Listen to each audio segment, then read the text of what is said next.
tarde, seja bem-vindo à Assembleia Geral. Depois de ter cancelado a visita a uma escola há uma semana, Cavaco Silva volta à rua. O Presidente deu hoje o tiro de partida a mais uma jornada para a juventude, desta vez no norte do país.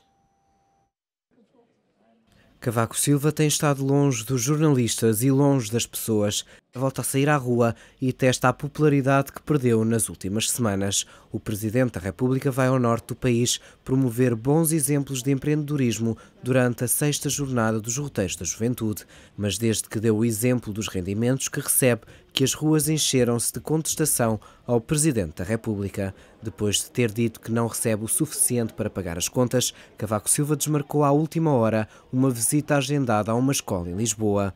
Conseguiu assim evitar uma manifestação de estudantes que se juntou inesperadamente à espera do Presidente. Depois, numa conferência, evitou falar aos jornalistas que tiveram de ouvir os discursos de Cavaco Silva numa sala separada através de videoconferência. Politicamente, alguns viram esta situação como uma fragilidade na atuação do chefe de Estado. Passos Coelho garantiu que não, mesmo quando, dias depois, enfrentou um grupo de manifestantes em Gouveia. O apoio ao Presidente surgiu principalmente à esquerda. Curiosamente, dentro do PS, várias vozes levantaram-se em nome de Cavaco Silva. Apesar de Seguro tentar ficar fora do assunto, o líder da bancada rosa sublinhou a importância da influência do chefe de Estado e mesmo Manuel Alegre, que perdeu as eleições presidenciais, diz não querer jogar ao que chama desporto de tiro ao cavaco e acusou pessoas ligadas ao governo de tirarem benefícios desta situação. Ainda que volte às ruas, Cavaco Silva conhece bem o terreno. Os 3 concelhos por onde vai passar são todos liderados por um presidente social-democrata. A visita começa em Oliveira das Mães e passa em São João da Madeira. Depois, esta tour do empreendedorismo termina no Porto, ao lado do presidente Rui Rio. Se quiser participar no programa de hoje, já sabe, basta ligar o número do telefone 21 323 6898 e responder à pergunta como avalia o desempenho do Presidente da República. Também pode deixar o seu comentário no site do Económico, em www.económico.pt ou através do e-mail assembleiageral@económico.pt. Passamos agora, de resto, à análise com Francisco Banha, comentador ETV, e Raul Vaz, diretor do ETV. Boa tarde aos dois e obrigada pelas vossas presenças. Vou começar aqui por si, também por fazer a mesma pergunta que fazíamos aos telespectadores, como avalia o desempenho do Presidente. Naturalmente que, se perguntar em termos destas últimas aparições do Presidente, naturalmente que a minha opinião não é positiva, como não é positiva as sondagens que têm sido publicadas sobre o tema, nomeadamente a última da Eurosondagem, que diz que 31,8% da população, ou pelo menos dos inquiridos, não estão satisfeitos. Mas, apesar de tudo, ainda há cerca de 43,8% que revela uma satisfação pela posição do Presidente. Portanto, naturalmente que esta insatisfação tem mais a ver com determinado tipo de posições, esta como foi também a situação relacionada com o tema das escutas de Belém ou a situação relacionada com a questão do Dr. Dias Loureiro, ou seja, há aqui uma manifestação de desagrado para estes momentos e é sinal que a sociedade civil, nomeadamente, gosta de emitir as suas opiniões sobre estes temas que naturalmente não estão tão sensíveis. Mas não podia também deixar de dizer que também considero estas observações não tão positivas também o resultado de alguma, como o próprio Dr. Manuel Alegre há pouco dizia, relativamente a algum aproveitamento do ponto de vista político, e isso também tem que ser considerado. Mesmo dentro do PSD? Mesmo dentro do PSD, e portanto isso é algo que faz parte um pouco do jogo político. Em todo o caso, considero que mais importante do que no caso concreto se perguntar a avaliação por força das palavras pouco felizes do Presidente, mas para mim importa muito mais as opções e as atitudes concretas, e por exemplo esta medida de hoje, ou focar o tema, o 6º roteiro para a juventude, acho que é uma atitude bastante positiva e já lá iremos. Aprofundar mais esse tema, Raul, que avaliação deste desempenho e, por outro lado, se de facto este afastamento ou estas relações com o Governo não correrem tão bem, se de facto estão a correr pior para o Presidente do que para o próprio Governo. Estão a correr mal para o Presidente da República e o problema é que a relação de confiança do Presidente é fundamental, a relação de confiança com a opinião pública é essencial, sobretudo num momento tão difícil como aquele que o país atravessa. Os portugueses não se sentem representados pelo Vamos Presidente ver, não é uma questão de representação, é uma questão de confiança, de relação, de afeto, se quiseres. O que é que os portugueses pensam de Cavaco Silva, independentemente de pensarem politicamente bem ou mal? Pensam que é um homem austero, um homem de rigor, um homem que vive com pouco e que fez a sua vida a pulso, ou seja, é um exemplo nesse aspecto. Ou melhor, era um exemplo, até àquela desastrada declaração sobre as reformas, que aliás já fez ao lado do Dr. Rui Rio, com quem vai reencontrar-se agora numa espécie de regresso ao mercado. Esta aparição do Dr. Cavaco Silva é um regresso ao seu mercado a testar numa iniciativa altamente controlada, como tu referiste no início. Eu acho que é mau para o país, independentemente de ser péssimo para o Presidente da República, porque faltam 4 anos. E o que é que se assiste? Assiste-se que, até na família política de Cavaco Silva, e particularmente no PST, começa a haver algum frenesim, alguma inquietação. O Dr. José Luís Arnaud, ex-ministro do Dr. Durão Barroso, um confesso barrosista, deu uma entrevista aqui ao ETV, onde teve a ousadia de dizer que o presidente que ajudou a eleger é uma desagradável surpresa, ou seja, o comportamento político do presidente. Isto diz tudo. Diz que há inquietação no PST, diz, na minha opinião, que não se sabe, ou há dúvida, se o Presidente consegue reatar esse laço de afeto com os portugueses. Eu tenho dúvidas sobre isso, porque, de facto, a declaração é absolutamente desastrosa. E, portanto, vamos viver 4 anos nesta dúvida, o que, para Portugal, para aquilo que é a estabilidade política que de facto existe, mas que tem que ser demonstrada interna e externamente, eu acho que é um dado altamente negativo. O Presidente da República tem certamente conhecimento dessa realidade e fará tudo para inverter os acontecimentos. O que é que se terá passado com o Presidente da República para que seja uma desagradável surpresa até para quem o apoiou? Eu tenho uma opinião. O que é que mudou? Tenho uma opinião muito pessoal, é que o professor Cavaco Silva não é um grande político. É um grande político na abastança. É uma expressão que eu costumo usar em relação a isso. Cavaco Silva teve sempre uma vida algo facilitada. Chegou à liderança do PST em circunstâncias absolutamente anómalas. O Dom Sebastião, que chegou à Figueira a fazer uma revisão de automóvel e ganhou o partido.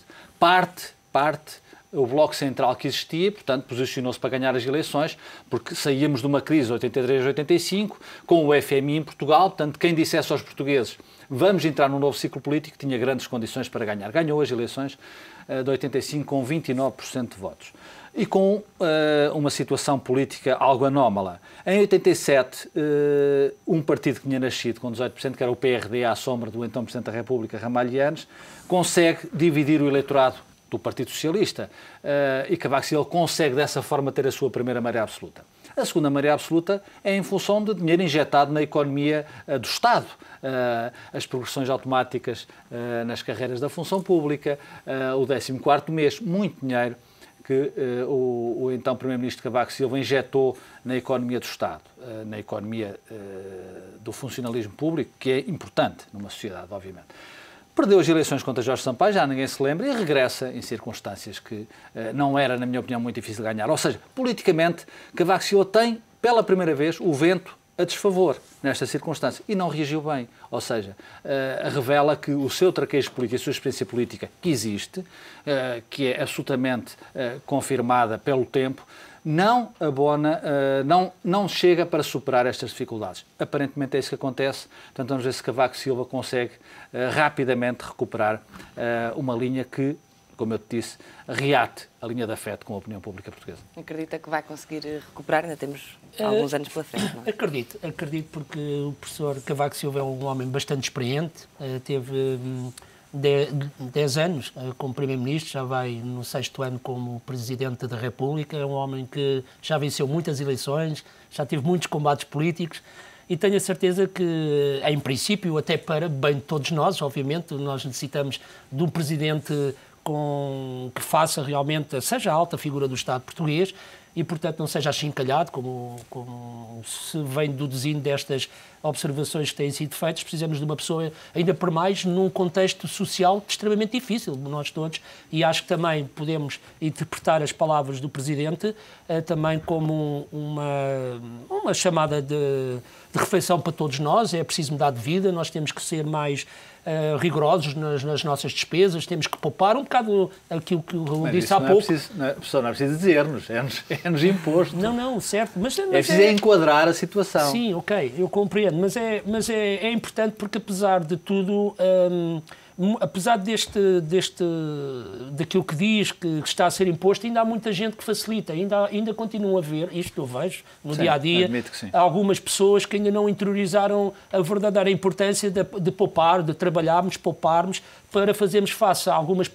às nossas reformas à frente que possam ser, que sejam essenciais para complementar as reformas que o Estado Social nos permite. Eu não estou, obviamente, a fazer defesa do professor, eu apenas e só a querer é que a paz social impere, que o bom senso impere, e como ainda há bem pouco tempo atrás, por exemplo, Sócrates era idolatrado, passado um tempo acontece o que todos nós sabemos, assim a mesma coisa eu penso que pode ser agora ao contrário. Neste momento o professor está numa fase negativa, mas eu quero acreditar que vá passar a ter um papel importante. Aliás, papel importante que tem mesmo que ter. E, por exemplo, penso que também vamos falar, como disse há pouco, desta iniciativa do Roteiro da Juventude, mas também o papel, por exemplo... O que é que efetivamente estes roteiros fazem? Não, aqui pelas pessoas e pelos jovens, olha, neste caso. Neste caso aqui em particular, numa altura ou numa semana em que foram trazidos para todos nós, ao fim e ao cabo, para a opinião pública, os dados estatísticos do desemprego em Portugal.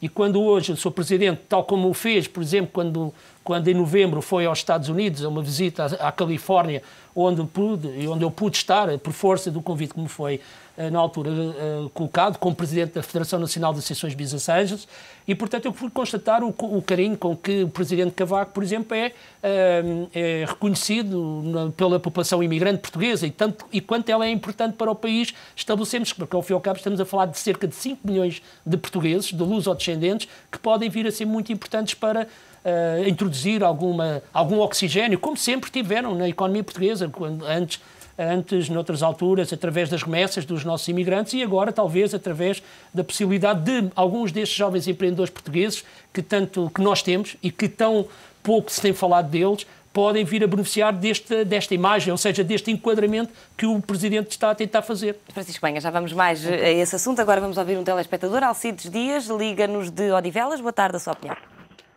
Boa tarde, senhora jornalista. Boa tarde aos seus convidados. Eu retive aí uma palavra do seu convidado, que o Sr. Aníbal Cavaco Silva era um exemplo.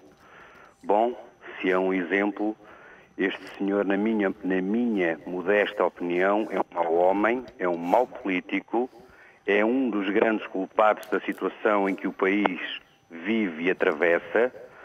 Portanto, este senhor, se bem me lembro, só construiu estradas, alcatrão, destruiu as pescas, destruiu a agricultura. E, portanto, eu lembro-me, era miúdo, e lembro-me bem que este senhor pagou aos nossos contribuintes, aos nossos trabalhadores, para deixarem de produzir. Portanto, este senhor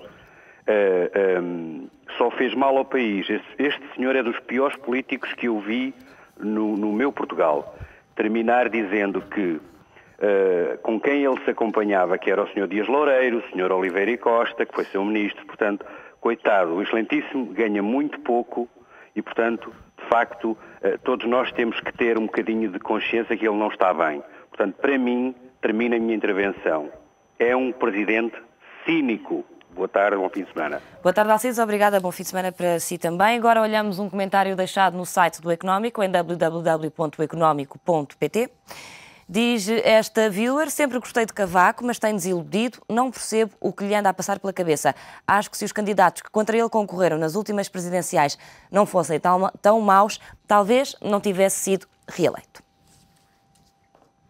Ouvimos outro telespectador, Ricardo Chaves, fala-nos de Braga. Boa tarde, a sua opinião. Nesta altura não é possível ainda estabelecer contacto com Ricardo Chaves. Vamos então olhar outro comentário deixado no site do Económico, enquanto estabelecemos esta ligação. Diz então este viewer: muito fraquinho, este senhor não é digno do cargo. Voltamos então aqui à análise antes de irmos para o telefonema. O passado também parece não largar Cavaco Silva e há muitas pessoas que fazem questão de o lembrar. Cavaco Silva é um político marcante na democracia portuguesa, para o bem ou para o mal, é preciso dizê-lo com toda a clareza. Agora, eu acho que a prestação do professor Cavaco Silva na presidência da República é, na minha opinião, não só neste mandato, com estes episódios menos felizes, mas é uma prestação deficiente em termos de avaliação, obviamente. O que é que fica do primeiro mandato de Cavaco? Nós lembramos do problema do Estatuto dos Açores, onde, inusitadamente, julgo que no dia 31 de julho, em pleno verão, há uma declaração anunciada que o Presidente vai falar aos portugueses. Aliás, houve especulação nessas circunstâncias sobre o que é que o professor Cavaco Silva, Presidente da República, tinha para dizer aos portugueses. Lembramos das escutas a Belém, com episódios, na minha opinião, menos felizes, envolvendo o seu spin doctor, o Fernando Lima, com passagem de informações para os jornais que um Presidente da República não deve, em circunstância alguma, permitir. Lembramos de uma campanha do PST protagonizada pela doutora Manuela Ferreira Leite, teve o resultado que teve, muito ancorada, quase só faltou pedir a Belém para existir e para dizer aquilo que pensava do então Primeiro-Ministro e líder do PS, o engenheiro José Sócrates. Fica algumas promulgações contra aquilo que era a sua opinião real sobre as matérias. Eu lembro dos casamentos entre pessoas do mesmo sexo. Cavaco promulga, mas diz simultaneamente ao país que não está de acordo com aquilo. Portanto, eu acho que é um mandato presidencial que ficou muito aquém daquilo que era exigível. E neste mandato encontramos estes episódios. Muito de Cavaco Silva. Eu acho que exige-se muito um Presidente da República nestas circunstâncias. Repare-se, o grito de alma do Presidente da República é dado no seu discurso de posse no segundo mandato. Esse é o grito de alma, que, aliás, mereceu algumas considerações do Partido Socialista. Estou-me a lembrar de um homem ponderado como o Dr. Francisco Assis, que disse: isto é um discurso de facção. Independentemente desta reação político-partidária, é evidente que aquilo era um discurso politicamente forte. Ele disse ao engenheiro Sócrates, então Primeiro-Ministro, não vai por aí, porque se for por aí vai bater contra a parede. Aliás, o que vai acontecer para mal de todos os nossos pecados. Agora, é evidente que um Presidente da República, nestas circunstâncias, nesta conjuntura social e económica, é um ator de primeira linha e, portanto, tem que estar à altura destas exigências. Dizer que... deixar que se pense que o Presidente da República se queixou da sua reforma. Nós sabemos que não foi isso que o Presidente da República quis dizer. O que o Presidente da República foi partilhar o sofrimento com os portugueses. Agora, isso tem que ser bem dito. Não pode haver a mínima dúvida sobre aquilo que o Presidente da República quer dizer sobre essa matéria nas circunstâncias em que disse. E hoje não quis outra vez entrar em polémicas. Nem vai querer sob o risco de... o episódio, se me permite, muito rapidamente, da Escola António Arroio, que eu acho absolutamente desastroso. Quer dizer, não é um minuto de estar no acontecimento que se dá meia volta e se volta para trás, deixando transparecer uma imagem de receio, de medo perante uma manifestação absolutamente compreensível. Não é assim que se exerce a Presidência da República. Agora sim, vamos ouvir Ricardo Chaves, que nos fala de Braga. Boa tarde, na sua opinião. Sim, muito boa tarde. Quero saudar todos os presentes e todos os que estão a ouvir. Só vou passar 3 ideias sobre o cargo e sobre a posição da pessoa. Indo atrás, mais ou menos um ano, na altura do prazo para as eleições, para a segunda eleição de Cavaco Silva para Presidente da República, ele disse, muito resumidamente, que teve 5 anos a trabalhar para a Lua, que não estava minimamente atento aos problemas do país, mas que no segundo mandato ele ia exercer um mandato ativo, proativo e dinâmico para o país. Ele disse isto no meio de tanta gente que não sei, estavam todos muito entretidos com outras coisas ou então não conseguiram perceber esta mensagem que se traduzia simplesmente nisto. Nós, portugueses, pagamos a um gabinete do Primeiro-Ministro para trabalhar 5 anos e ele não trabalhou. Ora bem, isto numa empresa qualquer, isto não duraria mais do que 2 ou 3 meses. Uma outra ideia, relativamente às reformas, eu ouvi um comentário de um colega de partido, do professor Marcelo, comentar que é um erro, é comum haver este tipo de falhas, porque errar é humano. Ora bem, quando falamos de um político de décadas, que exerceu altos cargos na governação do país, não é inadmissível haver um tiro nos pés desta maneira descarada. É uma anedota, mais uma das anedotas deste país. E deixo só uma sugestão no ar. A Presidência da República não serve para rigorosamente nada, além de dar alguns tachos Eu diria que, se não olhássemos para a França, que por vezes é um bom exemplo, o sistema francês com uma presidência que delega tudo a um governo funciona muito melhor, porque, digamos, quais são os poderes do Presidente da República? Embaixador nós temos embaixadores por todo o mundo, temos o Ministro dos Negócios Estrangeiros, que também faz essa parte de embaixador. Maior cargo nas Forças Armadas, temos variedíssimos cargos altos nas Forças Armadas que percebem realmente do serviço e do conceito militar. Para que isto? Eu deixo só esta nota. E muito obrigado. Muito obrigada a nós pela sua intervenção. Agora olhamos novo comentário deixado no site do Económico, já sabem, www.económico.pt. Diz, este viewer, excelente prestação de serviço, o povo português necessitava disto há 10 anos atrás. Temos de trabalhar mais e gastar menos, só assim saímos do buraco. Voltamos ao telefone com a Maria Dias, que nos liga de Viana do Castelo. Boa tarde, a sua opinião. Boa tarde a todos. É o seguinte, eu estava a ver sobre a apreciação do Presidente. Boa tarde a todos. Eu queria comentar o seguinte. Eu gostava de saber, em primeiro lugar, se o Presidente da República se encontra em Portugal ou fora do país. Uma vez que mencionou que não tinha conhecimento da percentagem de desemprego, o que me surpreendeu pela negativa. Segundo, gostava também de saber porque é que ele se encontra tão inativo. Porque o Presidente Cavaco Silva não tem dito nada, não tem tomado atitudes, não tem feito nada perante o que o Governo tem feito. Ele não faz nada, não toma nenhuma atitude. O Governo está no estado em que está, o país está como está. E o Presidente da República ainda não veio dizer uma palavra aos portugueses que o elegeram. Uma única palavra. Agora, na questão do desemprego é que foi mesmo fatal. Porque por momentos pensei, será que ele agora vive noutro país e está-nos a governar ou como é que é? Eu não sei qual é a situação. Gostava de saber onde é que ele se encontra. Porque ele não tem conhecimento do que está a acontecer no país, só teve hoje, veja lá, na situação de desemprego que está o país, ele só hoje é que tem conhecimento disso, por amor de Deus.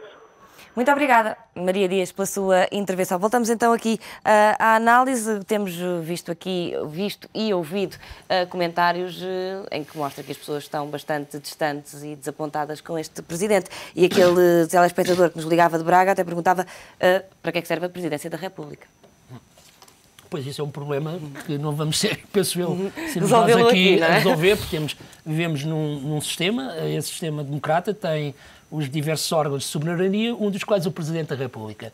E eu quero pensar, e obviamente, num sistema partidário como o nosso, onde existem vários partidos, obviamente 2 grandes partidos, acho que faz todo o sentido dado... Mas na sua opinião, e como já esteve com o Presidente em visitas ao exterior, é um bom embaixador de Portugal? Essa visita de que falava a Silicon Valley, que foi com ele, efetivamente serviu o propósito a que se destinava? Há sem dúvida nenhuma que serviu, porque acima de tudo houve numa altura em que Portugal poucas vezes dá olhos à comunidade luso-descendente.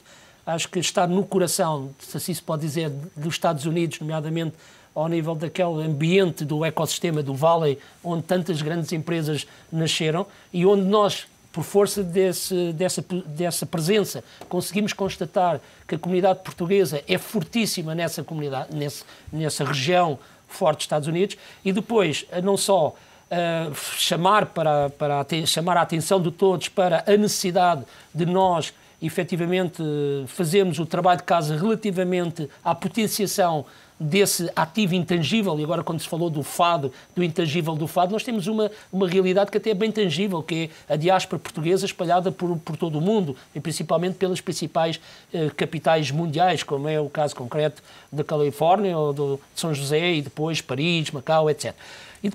E agora, naturalmente que esse é um papel que cabe ao Presidente, fazer essa ligação, a cultura, o ser português, e acho que é um papel que o Presidente fez bem, foi reconhecido publicamente, por exemplo, num jantar onde estavam reunidas mais de 1000 pessoas, que pagaram o seu jantar para estar presente com o Presidente numa missa onde nós temos valores culturais. E esses valores culturais é o que faz o país. E acho que isso tem que ser, de alguma forma, potenciado. Assim como esta questão, para determinados aspectos, como é o caso de apelar à juventude portuguesa, o Presidente teve, em algumas palavras que tive a oportunidade de ler há bem pouco, antes de vir para aqui, teve algumas palavras no sentido contrário àquilo que é a mensagem. Nós não temos que necessariamente os nossos jovens irem a ter a sua oportunidade no estrangeiro. Vamos ajudar os nossos jovens a criar a sua oportunidade no mercado português.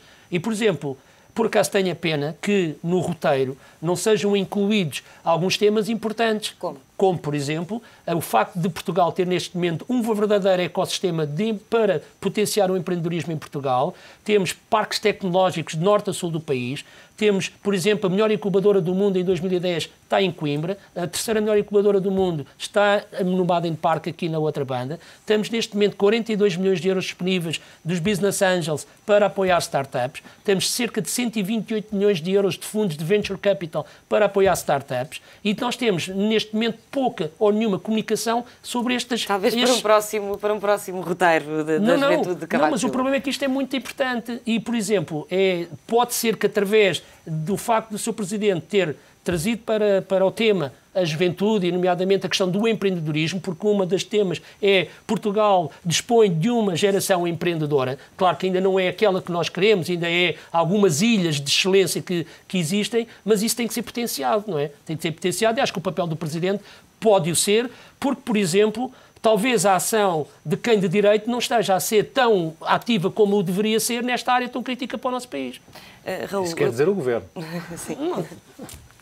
Raul, pergunto-lhe se... Que por acaso vai estar a acompanhar o Sr. Presidente nesta visita. Mal fora se não estivesse em três laboratórios do PST, é natural que o Governo esteja e institucionalmente teria que estar, isso é evidente. Raul, este roteiro quase em jeito de campanha, no entanto ouvimos aqui esta telespectadora já a reagir a declarações do Presidente no roteiro, quando ele se mostrou surpreso com os números do desemprego. Não, sim, ele não desconhece os números do desemprego. Vamos corrigir. Surpreso pelo valor da taxa. Ele mostra surpreso pelo valor da taxa, o que julgo que não tenha sido também feliz nessa observação. Porque é evidente que os 14% de desemprego, 700 mil desempregados, ou entre 700 e 800 mil desempregados oficiais, só não vê quem não quer. Quer dizer, se o Presidente da República fica surpreendido por esses números, eu percebo eu julgo perceber o que é que o Presidente quer dizer, mais uma vez dizer e transmite mal, se me permite. Ele não está surpreendido, porque ele sabe, obviamente tem informação privilegiada nesse e noutros aspectos. O que o Presidente quer dizer é que isto é mau para o país, é mau para os jovens e, portanto, ele partilha também essa surpresa negativa, chamamos assim. Eu acho que o Presidente da República está, de facto, com um problema comunicacional. Eu julgo isso, com toda a franqueza o digo, e digo com muita pena, porque, repito... E não é este roteiro que vai resolver ou atenuar? Não, de todo. Não sei se vai atenuar, não vai repor o comboio nos carris, isso certamente não vai. Até porque o roteiro... Convenhamos, o roteiro, quer dizer, este tipo de ação política está esgotada, foi esgotada a mal ou bem pelo Dr. Mário Soares nas presidências abertas. A cópia é sempre pior que o original, ou seja, não estou a comparar os políticos, estou a comparar a ação política específica, ou seja, fazer uma presidência aberta, que é o que isto se trata, chamando-lhe roteiro temático, isto não funciona, quer queremos, quer não. O professor Cavaco Silva tem que reinventar-se em termos de ação política. Tem, de facto, é urgente que o professor Cavaco se reinvente. Não o fará como o fez nas campanhas flamejantes de 87 e 91, em que parecia Santa Maria da Ladeira. O povo engrossava as hostes, clamava pelo Dom Sebastião, que vinha da Figueira da Foz e de São Bento para valorizar o país e a ação do povo português. Isso acabou. Acabou porque, de facto, infelizmente, estamos num momento em que não é o país, é a Europa, é o mundo, num conflito muito sério, particularmente na Europa. Portanto, isto não é para homens de mar chão. Isto é para homens de mar revolto. E eu duvido que a essência política do professor Cavaco Silva seja para mar revolto. E esse é o problema. Um dos problemas. Portanto, quando o professor Cavaco Silva se refere às reformas baixas que de facto existem em Portugal, com algumas exceções, são as tais do Banco de Portugal, em qual ele se inclui. Eu acho que, se me permite, ele cometeu, aliás, um erro que eu já vi aflorado, referenciado, que é o seguinte: o Presidente da República não tem escolha possível. É um exemplo, como eu disse, tem que ser um exemplo. Portanto, não pode optar entre o salário e a reforma. Tem que escolher o salário, seja ele qual for, seja maior ou menor. Porque se fosse maior o salário do Presidente da República em relação à reforma do professor Cavaco Silva, eu também defendia que o Presidente da República devia optar pelo salário. Não é uma questão quantitativa, é uma questão qualitativa. Ele está em funções, ele é pago pelos contribuintes portugueses, e muito bem, deve ser pago. O nosso sistema político é um sistema semipresidencialista, que também não é compatível, na minha opinião, com o espírito do professor Cavaco Silva, mas isso é outra questão. Nós pagamos a democracia. Portanto, o Presidente da República tem que exigir ser pago pelas funções que exerce. Não pode optar, e é um erro que o professor Cavaco Silva cometeu, optar pela reforma, porque a reforma é maior, ou que fosse menor. Neste caso é maior. E, portanto, daí a lógica da opção. Isso é um erro político. Portanto, e tudo começou aí, ou tudo acaba aí. E este corte de afeto com os portugueses, mesmo aqueles que não eram fãs do professor Cavaco Silva, eu acho que é para sempre. Eu duvido que haja recuperação, a não ser que algo de muito extraordinário aconteça ao país e algo de muito bom. E aí o Presidente da República pode apanhar a onda, surfar a onda e agarrar a onda. Mas só se muito de bom acontecer ao país, o que eu espero que aconteça, também pelo Presidente da República, mas sobretudo pelos portugueses. Portanto, vamos ver, aliás, repare-se como é que o Primeiro-Ministro reage a isto. O Primeiro-Ministro, na sequência do episódio de António Arroio, foi para a rua, porque já estava, presumo eu, agendado, mas fez o papel do Presidente da República. Houve uma inversão de responsabilidades, ou de papéis, se quisermos. O Presidente da República fugiu, ou deu a ideia que fugiu da contestação, o Primeiro-Ministro mergulhou na contestação, dizendo que eu não quero falar da situação do Sr. Presidente. O Sr. Presidente está acima disto, ou seja, dizendo que o Sr. Presidente devia estar aqui, ao meu lado, servindo de escudo ao Governo. Fosse qual governo fosse, neste momento, Presidente da República. Ou então não é solidário, ou então diverge em absoluto e vai também para a contestação, engrossar a contestação. Não pode ter esta ambivalência, porque isto é mau para Portugal. Pergunto-lhe aqui se e este é o problema ideia também, para terminar. Eu ouvi o Primeiro-Ministro, Presidente da República, o Primeiro-Ministro Cavaco Silva, dizer uma vez que é preciso ajudar o Presidente da República a acabar o mandato. Era o Presidente da República, o Dr. Mário Soares. Já ouvi alguém dizer que é preciso ajudar o Presidente da República a acabar o mandato. Ambas as situações para o país, ambas as afirmações, sejam elas referidas em relação a quem quer que seja, não são boas. E o professor Cavaco Silva, infelizmente, está a pagar essa fatura, e eu acho que é, num momento, altamente penalizador para o país. É verdade, isto é como, de alguma forma, respeitando aquilo que eu vou dizer, é como num jogo de futebol. Nunca, uma das coisas que se diz para avaliar o trabalho do árbitro é quando não se fala do árbitro. Quando neste momento se fala tanto, ou mais, do Presidente da República do que outros assuntos tão mais importantes, portanto não é obviamente bom para todos nós. E como o Raul disse, e como eu próprio também já disse há pouco, eu espero é que os próximos tempos sejam mais calmos, que o professor tenha a comunicação, seja alguém de alguma forma apoiá-lo um pouco mais na comunicação, para realmente conseguirmos ter do lado do Presidente um órgão de soberania que nós tanto precisamos. Muito obrigada, Francisco Banha, Raul Vaz, pelas vossas análises e presença aqui neste Assembleia Geral, que chega ao fim, mas regressa na segunda-feira. Tenham um bom fim de semana.